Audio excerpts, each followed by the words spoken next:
Hai, sahabat YT Moba.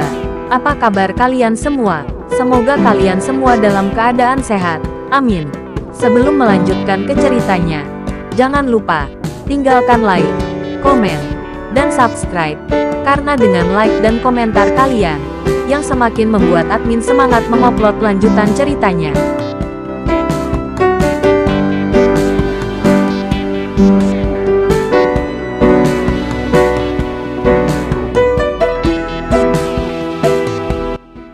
Episode 537. Kisah Ariel anak bos besar yang berpura-pura culun.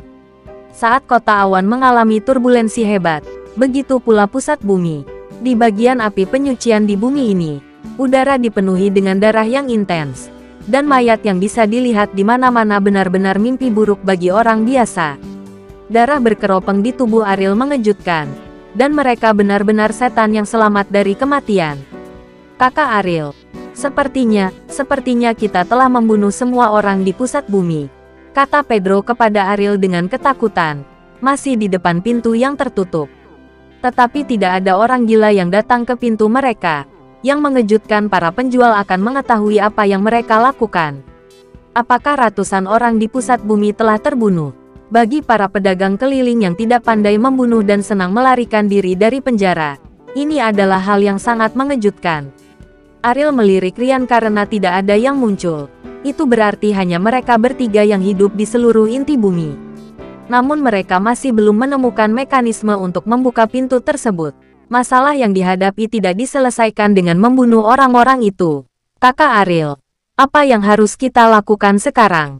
Tanya Ryan. Ariel tidak menjawab pertanyaan Ryan, tetapi mengatakan sesuatu yang tidak dapat dipahami oleh Ryan dan Pedro.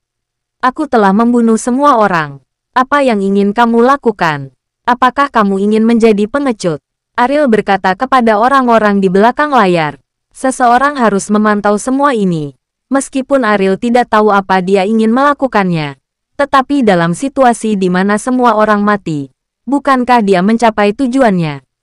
Saat ini, pintu tiba-tiba terbuka secara otomatis. Pedro dan Ryan menatap Ariel secara bersamaan. Jelas, kata-katanya membuat orang-orang di belakang layar khawatir, sehingga orang-orang di belakang layar membuka pintu. Kakak Ariel, apakah kamu ingin masuk? Surga atau neraka? Hidup atau mati? Ariel tidak tahu, tapi bagaimanapun, ini satu-satunya cara. Dia harus pergi. Pergi dan jemput kakekku, kata Ariel kepada Pedro. Pedro memimpin, berlari sepanjang jalan, dan membawa Raditya dalam waktu singkat. Kakek, kita akan segera pergi dari sini, kata Ariel kepada Raditya. Raditya berjalan sepanjang jalan. Mayat-mayat itu mengejutkannya. Tetapi dia tahu betul bahwa masalah bagi Ariel tidak pernah benar-benar dimulai. Ariel, kakek ingin memberitahumu sesuatu, kata Raditya. Setelah kamu keluar, ayo bicara pelan-pelan saat kamu punya waktu. Meskipun Ariel sangat penasaran, sekarang jelas bukan waktu terbaik untuk mendengarkan ceritanya. Raditya menghela nafas dan tidak memaksa, dan mengikuti Ariel ke lift. Lift tidak berjalan cepat, butuh beberapa menit untuk berhenti. Saat pintu lift terbuka, ada embusan angin alami bertiup di depan mereka, yang berarti mereka telah keluar dari pusat bumi. Namun bau angin membuat orang merasa sangat aneh. Keluar dari lift, adegan di depannya langsung membuat Ryan dan Pedro tercengang. Laut tak berujung, berkilau. Pusat bumi ternyata adalah kapal barang raksasa di laut. Pedro menggosok matanya. Beberapa tidak begitu percaya dengan fakta di depan mereka. Sejak datang ke pusat bumi, Pedro telah menentukan berdasarkan penilaian mereka sendiri bahwa pusat bumi memang terletak di bawah tanah. Dan gempa bumi yang sering terjadi dapat membuktikan hal ini dengan baik. Ketika hal-hal yang selama ini dia yakini tiba-tiba muncul di hadapannya dengan cara yang berbeda, Pedro agak sulit menerimanya.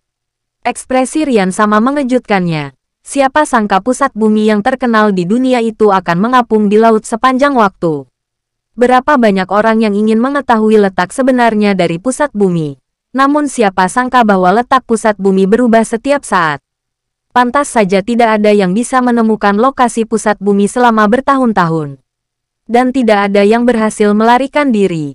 Bahkan jika orang-orang itu cukup beruntung untuk melarikan diri ke geladak dan melihat laut yang tak berujung, mereka hanya akan putus asa.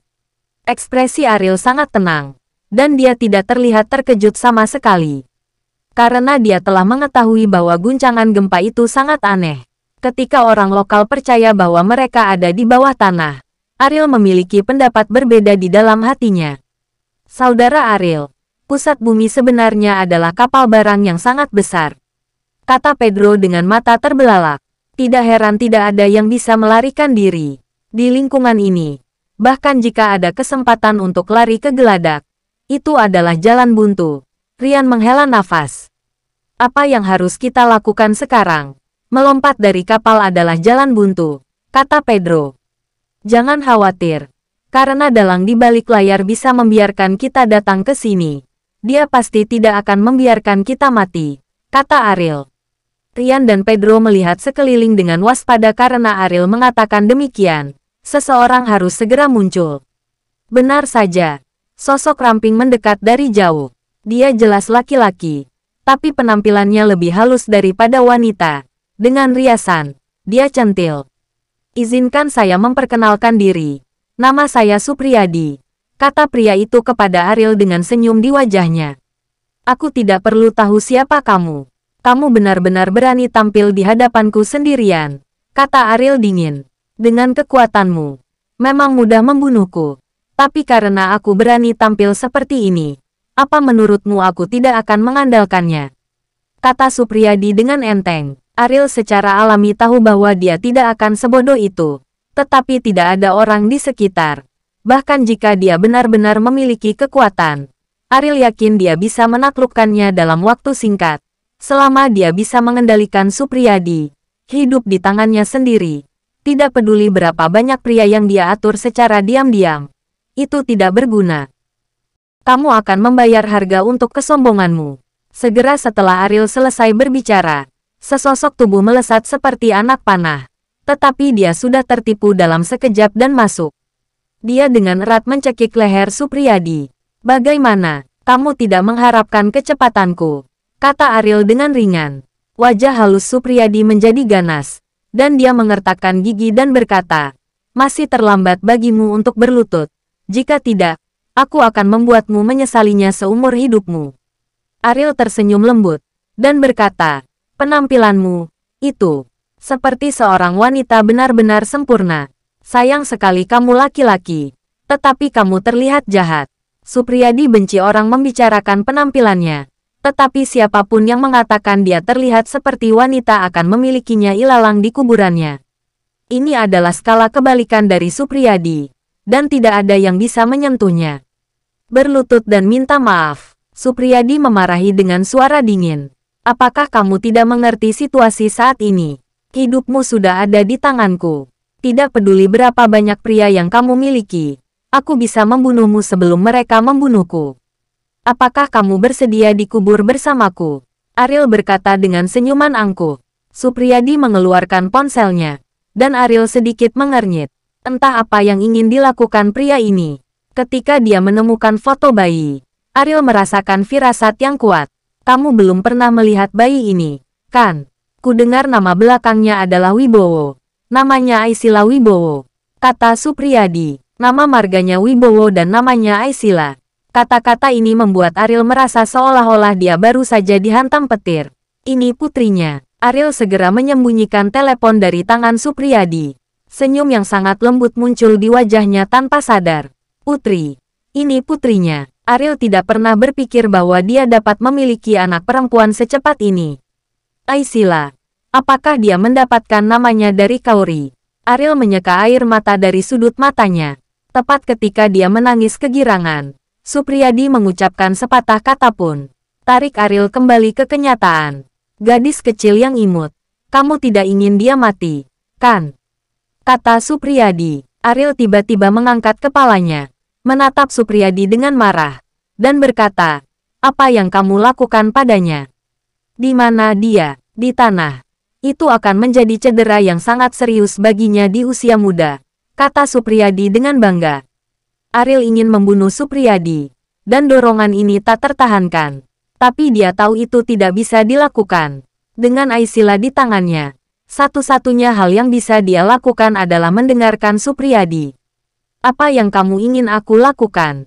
Ariel menarik napas dalam-dalam dan berkata, berlutut, bersambung.